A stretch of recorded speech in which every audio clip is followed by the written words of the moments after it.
the Toffee TV, just doing a little video on the Ask Us Anything. Ross Charlton has got in touch with us. Ross, who doesn't have WhatsApp and didn't know how to use email, I don't think he said, but he eventually worked it out, and here's his video. Works, I'll be amazed. Everton are just a fantastic club. There's no topic I want to talk about other than Everton. Anything you like about Everton, as long as it's up to date, current, and get some news on USMANOV, because I want him to come and spend some money at Everton. Sorry about the scores, lads. Hope I didn't freak anyone out. Never mind. That's what cancer does. Right, but thanks for reading this out or playing it. I hope you do, because I want to be famous. Not really. Cheers anyway, lads. Keep up the excellent work. Love your Pro Evolution videos. Should do FIFA 1, so it's a far better game. Thanks, Ross. You didn't really ask us anything, but you mentioned USMANOV, and you just said that you wanted us to talk about Everton positively and up to date, and good luck with everything, Ross. Everton, all things Everton at the moment, Joe. Obviously, it's been a really good start by the Blues. Of course. Could have been better, obviously, if we'd, Jagielka wouldn't have been sent off for nothing. Footy show advertising. Yeah, it was.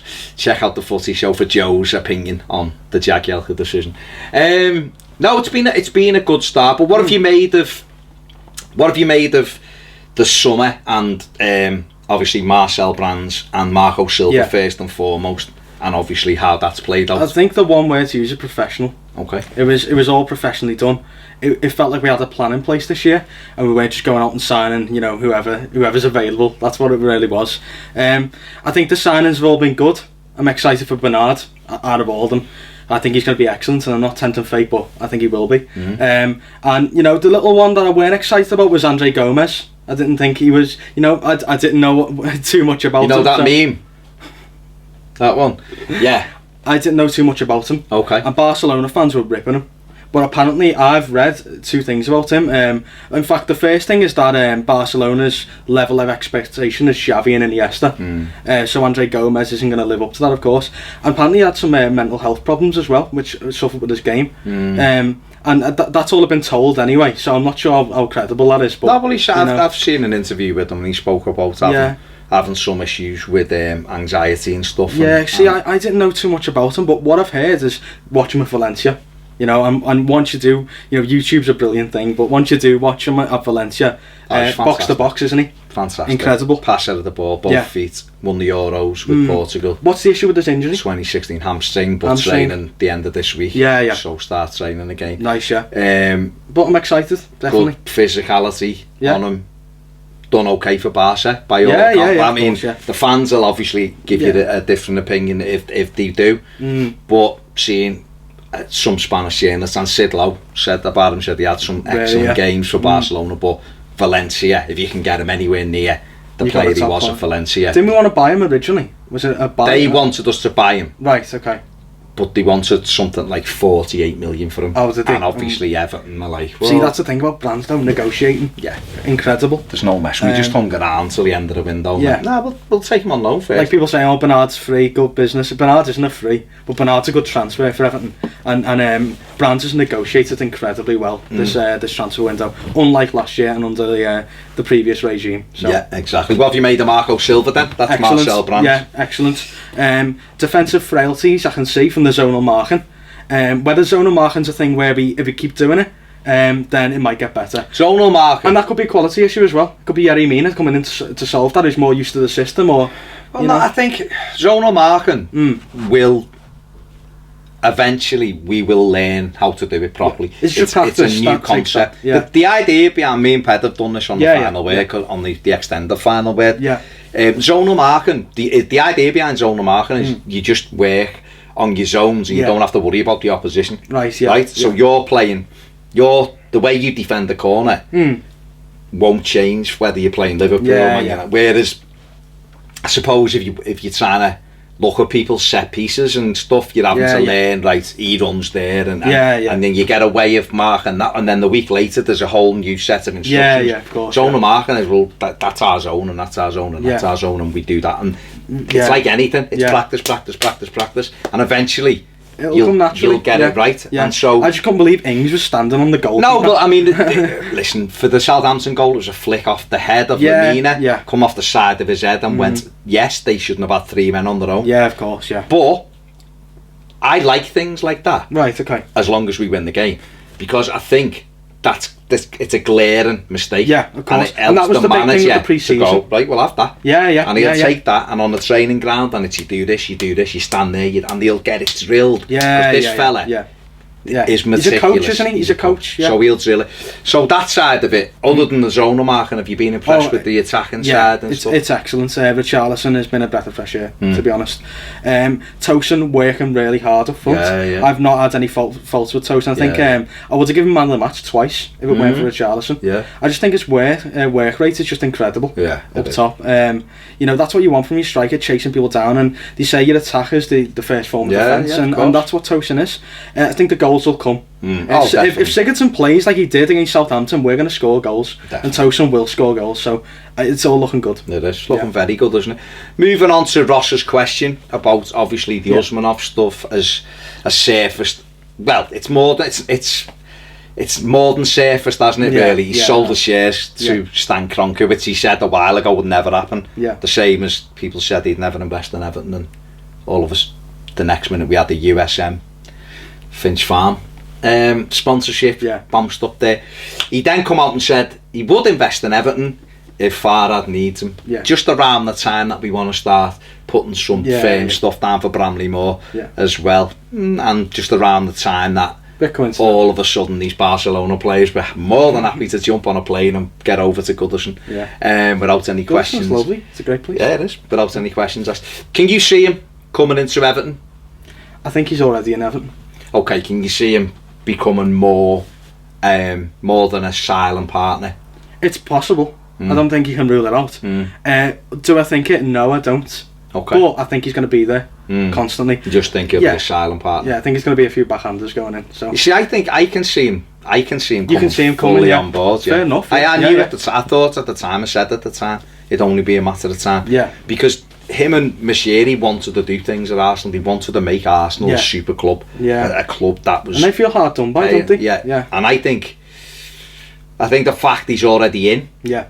I think the fact that Machiri is his close associate. Yeah. And I think Farhad would look and go, well, we want to make Everton sustainable, which is what he said. He wants us to be self-sustainable, which is right. It's the absolute right way to do it. But I think, listen, everyone can do with a bit of help. And if you've got a fella there with 600 million burning a hole in his pocket, as it was reported the other day, and there's your stadium done, and listen, you know, we want him and we want him and we want him. There's another 500 million for three players. Your investments then become cleverer. Of course, when your team gets to a good level, you don't have to spunk it everywhere.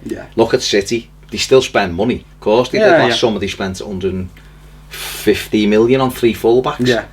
But that's 3 players and that's that done.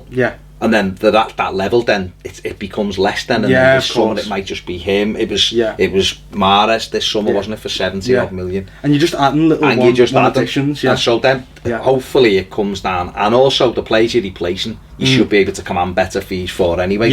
It's just having that freedom in your wage bill, in your expenses, in your expendable, disposable income, to be able to say, we can pay 110 million for that forward. We're not paying anyone else. We don't need to buy anyone else but him. 100 million striker, bang, he's in. Once we get to that stage where we can get into the transfer window and say we only need one more, we're successful, aren't we? I think good teams buy 2-3 every summer. And 1 might be for the team, 2 might be for the team. But it freshens too many rebuild jobs at Everton lately. Exactly. We've just walked around aimlessly, and the last fella, Koeman, was a chancer. Walsh was a balderdash chancer, as John Merrow would call him. And they just spunked stupid amounts of money away. Of course, and Marcel Brand has done a fantastic job in recouping some of that money and getting people out the door. Just very quickly before we finish, Lookman, what would you do with him? I'd sell. You'd sell? Yeah. See, I can see why you would say that. Right? The 2 things that would stop me saying it is 1, well, it's quality for 1. There's a really good player in there, no question about it, and he could be a top player. But 2, is just to annoy him now. Oh, you really? Yeah, I'd just go, you know what? You're not going nowhere, kid. Even if they offer on the bench, 150 million, you're staying here and you're going to work your bollocks off to become a footballer. Or to become a footballer. Because, he wasn't treated very well last season. Yeah, of course. Yeah, you'd want to run a million miles if Allardyce came in with the gravy on him and all that. But he's been brought back to this club. He pay his wages, by the way. That's why he's driving around on a big 4x4. Of course, yeah. 18 plate. Yeah. We pay his wages. He was more than happy to sign a 5-year deal from Charlton, 5.5-year deal from Charlton, because his wages went up ridiculously. Of course, yeah. So you knuckle down, son, and you get in the team, and you show everybody what you're about. Yeah. That's what I'd do. Yeah. I think I'd just go to Leipzig, go away now before we report you to UEFA, which they should do. They cry-arsed over Kate as something ruthless when Liverpool wanted them. Rightly or wrongly, what Liverpool done, don't get me wrong. If a club says he's not for sale, he should probably back away really. But this has gone on. Quite hypocritical, isn't it, from them? Especially from Rania, who's coming out and publicly spouting rubbish about Lookman. I don't know. I'm erring on more the side of just keeping them for the sake of it. You don't tell us what we do. The only caveat to that is we don't want any bad apples. We want a good group, don't we? On board. But he's a kid and you can influence him, and yes, we should have looked. Do you think he's getting badly advised by an agent? Probably, but I think he's also a kid who just wants the easy way out all the time, and that's what you look at Wayne Rooney. You look at Wayne Rooney as a kid, and all he wants to do is play football. That's all he wants to do. Is Lookman happy to just get the wage? Or do you think? I think he wants to. I think he went to Germany. I think he was pissed off at Everton. Yeah. I think he went to Germany. I can understand that. They treated him really well. Yeah. Got in their team. He scored goals. He still didn't play as much as people think. No. His stats were good. I think he only started 7 games. Yeah. But obviously they lauded him, they probably looked after him properly and had their arm around him, made him feel good about himself. Yeah, of course, yeah. So he liked it and he had a good time there, so he wanted to stay there. I suppose I haven't really got an issue with that. Yeah. But we've told him he's part of our team. Of course, and this is the Premier League, so he needs to just go, alright. Yeah. Yeah, alright, I'm going to work hard. And you know what? If I'm still not getting a sniff at Christmas, then we'll be in with my agent to see you. Yeah. Because Leipzig will still want him at Christmas. Yeah, they will, of course they will. So that's the way I feel. Yeah. Big thanks to Ross for getting his question. That wasn't really a question. If you want to do what Ross has done, send your videos in. WhatsApp it. It's on Patreon. The number's on Patreon. Or we transfer your videos to toffeetv1@gmail.com. Very, very easy to do, and we'll discuss it on there. Big thanks for watching. If you haven't subscribed, please do so immediately. And if you want more videos, join us on Patreon. Big thanks to Joe. You can follow Joe on Twitter @JoeDoesDesigns. And see you soon on Toffee TV.